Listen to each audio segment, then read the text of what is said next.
Здравствуйте, здравствуйте. Это программа «Семья сегодня» и я, доктор Альберт Кичер. И я очень рад еще с вами быть. И я верю, что то, что мы сегодня будем говорить, так же, как и всегда, будет вам помочь и полезно в ваших взаимоотношениях. Я говорю, что тема взаимоотношений мы можем говорить об этом целый век и даже не заканчивать, потому что жизнь самой собой строится на взаимоотношениях.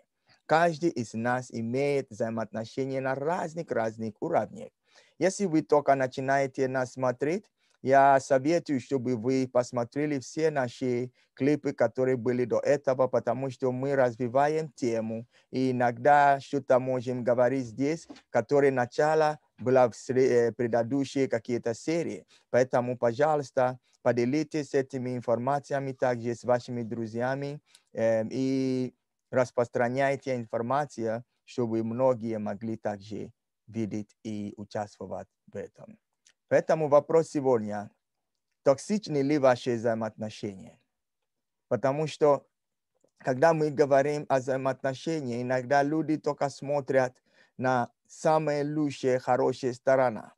Но сегодня в мире очень много взаимоотношений терпят какие-то краки и проблемы, они стали токсичны, то есть как ядовитые, не очень хорошо, ничего не происходит такого, что можно даже хвалиться этим. Всегда в начале все так хорошо, когда люди начинают жить, когда начинают какие-то трения, проблемы, недоразумения, и они начинают друг друга ненавидеть даже. Представляешь, что люди, которые когда-то сказали, мы друг для друга, мы любим друг друга, а потом они становятся чуть не врагами. Сегодня очень многие взаимоотношения переживают такие вопросы, и многие не знают ответ. Иногда они даже боятся кому-то сказать, потому что не хватает доверенных людей в их жизни. Но я верю, что через эту программу мы будем вам давать ответы, и вы можете использовать для того, чтобы решить вопросы, которые есть. Как вы можете знать, если ваши взаимоотношения токсичны или нет? Какие признаки, какие характеристики есть? Вот как раз это то, что я хотел сегодня открыть ваши глаза на того, чтобы вы могли оценить лично ваши взаимоотношения. Взаимоотношения, которые являются токсичными, вы увидите, что одного из партнера не будет иметь нужную поддержку, нехватка этой поддержки. Когда надо что-то делать, другой партнер находит причины, почему ему это не надо делать, или ей не надо делать, или насколько это тяжело и так далее. Если нужно что-то вкладывать, могут и этого не делать. То есть нехватки поддержка – это знак о том, что ваше взаимоотношение рано или позже может иметь такой характер как токсичные взаимоотношения. Очень важно. Почему? Потому что когда мы имеем здоровые взаимоотношения, есть общее понимание. Но когда один из партнеров не соглашается или не поддерживает другого, это ранит и это мешает. Второе, которые вы можете видеть, если это присутствует в ваших взаимоотношениях, и тогда вы можете определить, если ваши взаимоотношения токсичны или нормальные. Вы увидите, что взаимоотношения и общение не на самом лучшем уровне. Люди не договаривают все, что хотят. Иногда какие-то притчами, недорассказанные там фразы и так далее. И вы можете с такими общениями, коммуникацией увидеть и знать, что взаимоотношения имеют токсичный характер. Мы должны стараться общаться очень просто и четко, и ясно, и почаще. Тем больше вы будете общаться с вашим партнером, тем больше вы будете друг друга понимать, и тем меньше вы будете искать возможности понимать друг друга. Почему? Потому что когда люди общаются часто, они начинают друг друга понимать даже не словами, а жестами и так далее. Третье, то, что может быть в ваших взаимоотношениях и который будет как красный флаг о том, что надо смотреть, это когда есть ревнивые люди. ревность, ревность. Когда ты начинаешь взаимоотношения с человеком, некоторые люди, они хотят все для себя. Они не будут разрешить тебя даже друзьям звонить или что-то делать. Как вы только этого увидите, вы должны знать, что это взаимоотношение имеет такой характер, что оно может и даже есть как токсичный. Это как яд, который приходит в хорошее место. Оно может портить все и погубить, и убить, и разрушить все. Нельзя позволять, чтобы ваши взаимоотношения потерпели крах из-за того, что кто-то ревнует сильно. Если вы увидите, что ваш партнер ревнует, вы должны дать такому человеку возможность понимать, может быть, отношения, которые присутствуют между вами и вашими, может быть, друзьями, которые не хорошо знают, может, вашего партнера. Иногда бывает такое, что люди сами по себе ревнивы. Они не хотят, чтобы других людей с другими или общались, или что-то делали для них, и они будут начинать, а ты все делаешь для них, а для меня ничего, и так далее. С таким партнером жить будет очень тяжело. Потому что если ты человек, который любит всем давать, со всеми общаться, из-за того, что ваш партнер он ревнует или она ревнует, вы можете вообще не развивать даже взаимоотношения с вашими друзьями. Есть еще один характер, который, если это видно, сразу вы можете видеть, что ваши взаимоотношения имеют токсичный характер. Это когда люди контролируют, когда они давят, они являются как человек, который давит и который контролирует все и задает какие-то вопросы, якобы ты перед милицией и тебя опросы берут. Это очень важно, чтобы вы, когда увидите, что ваш партнер имеет такой характер, чтобы вы не разрешили, чтобы это развивалось. Надо говорить об этом, потому что, да, есть ответственность, есть люди, которые заинтересованы чисто в тебе и твоего успеха и так далее. Поэтому все он хочет там взять за руку и так далее. Но вы должны видеть эти черты характера, чтобы вы не попали в проблемы. Эти люди, которые контролируют, они обычно используют слова, жестами и так далее. И их слова очень сильные. И кому я сказал, и надо так и сделать, и так далее. Но взаимоотношения – это двух сторон или даже нескольких сторон, которые ищут благо другого и всем, и чтобы все было мирно. Это очень-очень важно. Поэтому как только вы увидите, что ваш партнер имеет такой характер, вы должны либо начинать об этом с ним или с ней разговаривать, чтобы вы могли решить вопросы. Это очень важно. Некоторые люди тоже, они нечестны. Они нечестны и не открыты. Поэтому если вы видите, что ваш партнер начинает или обманывать, или говорит то, что не существует, вы должны знать, это хороший знак о том, что ваши взаимоотношения токсичны. И токсичные взаимоотношения никогда не будут строить мирные семейного очага. Я говорю, что наши взаимоотношения, они должны развиваться. Развиваться, допустим, в брак, развиваться в хорошее, может быть, деловое какое-то дело, должны развиваться в получении какие-то там мечты и так далее, осуществление какие-то мечты. Это очень важно, чтобы вы вкладывали в ваши взаимоотношения. Но если человек нечестный, если человек не открытый, если человек скрытый, то вы не можете с таким человеком что-то делать и иметь даже надежду, что будет ли то, чего вы, возможно, ожидаете. Одно из характеров партнера, которые в токсичные взаимоотношения, это неуважение. Неуважение. Будет относиться к тебе, с тобой без уважения. Без уважения. Как общается, как реагирует на вещи, какие будут использованы слова и так далее, и так далее. Это не очень важно.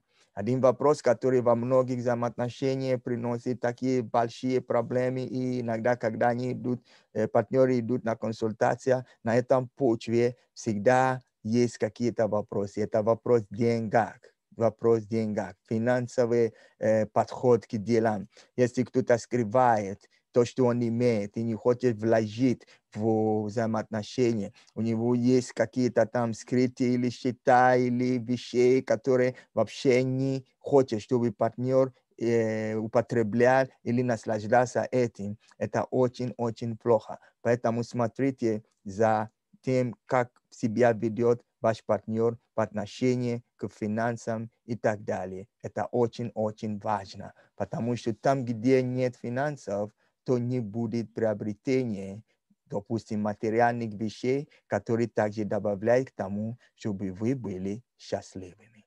Очень важно. Вы еще можете определить, если ваши взаимоотношения являются токсичными, когда вы почувствуете какой стресс, давление. Все вроде как вы под бетоном какой-то там стенки, и нет движения, и все это не хорошо.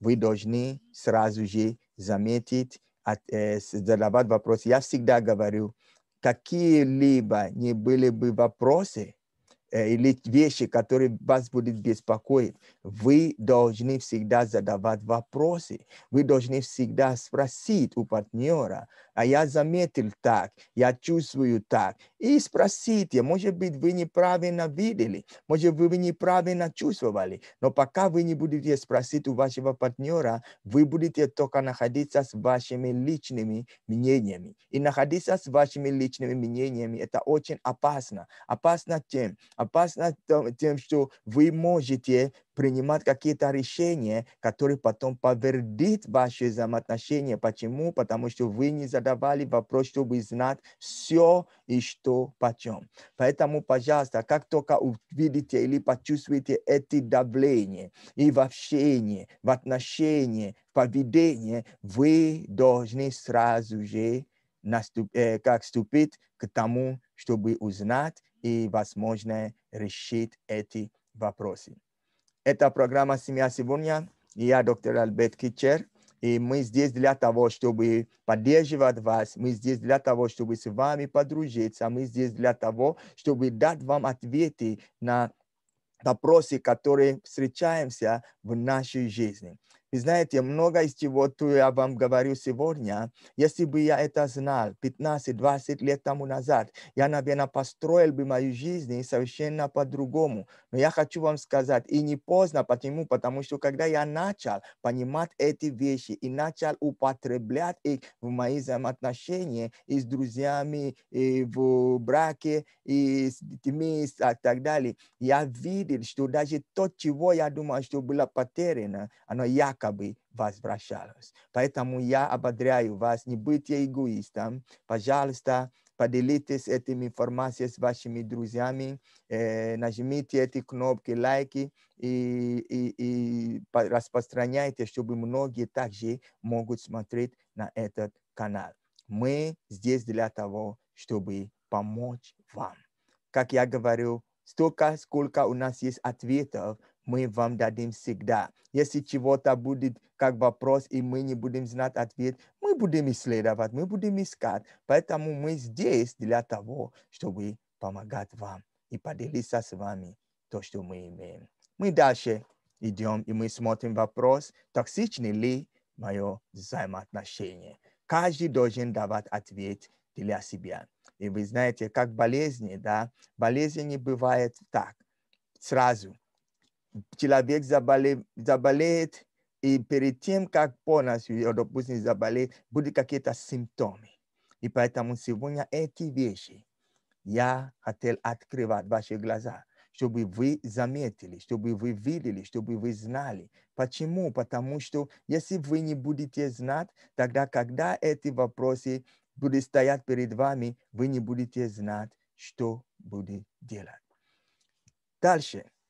Чтобы определить, если ваши взаимоотношения имеют токсичные как характеры, вы должны убедиться в том, что каждый из партнеров заинтересован в благополучии другого. Никто не пренебрегает другого. Пренебрежение – это знак о том, что ваши взаимоотношения либо токсичны, либо будет скоро иметь такой характер. Это очень важно. Поэтому всегда надо показать, что я заинтересован, я здесь, ты не один, и так далее, и так далее. Очень важно, чтобы другие партнеры ваши, они чувствовали, что вы с ними не только словами или только когда вы какие-то там проекты делаете, но вы с ними на все 100. Каждый человек хочет быть спокойным в своем сердце, чтобы он никогда не догадывал, о чем кто-то говорит или что имеет в виду своего там партнера в бизнесе или в жизни. Всегда надо сделать так, чтобы каждый может сразу же понимать. Поэтому не пренебрегайте нужды партнера. Иногда из-за халатности и непренебрежения, как я говорил, многие взаимоотношения теряется уже все, нету никакой связи. Мы вместе, но не общаемся. Мы вместе, но не делимся ничем. Мы вместе, но мы просто существуем. Это не взаимоотношения. Если вы увидите, что ваши взаимоотношения становятся таким, якобы вы на одной кровати, но между вами есть такая граница, которую никто не может пересекать. Это очень тяжело. И поэтому я ободряю вас, не ждите, пока это время наступит. Начинайте себя подготовить не к краку, но к решению вопроса. В жизни побеждают только те, которые решают вопросы. В жизни побеждают только те, которые верят, что неважно, что будет происходить, они могут находить решение. В жизни побеждают те, которые сидят, и они будут оценить свои взаимоотношения, и они будут давать себе оценку и принимать конкретные решения, изменить и меняться и сделать по-лучшему. В жизни побеждает только те, которые знают, что они имеют все необходимое для того, чтобы превращать то, что ничтожное, во что-то. Никогда не считайте себя беспомощным.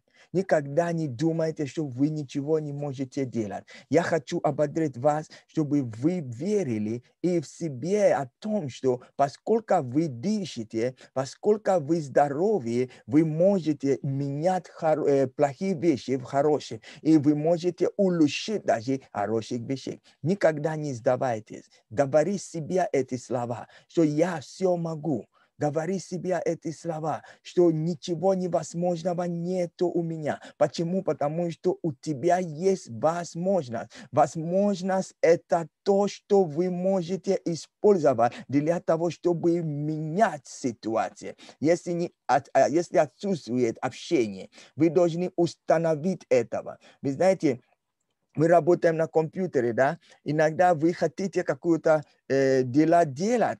Из-за этого нужно установить конкретная программа, которая поможет вам исполнять то или иной проект, который вы готовы этого сделать.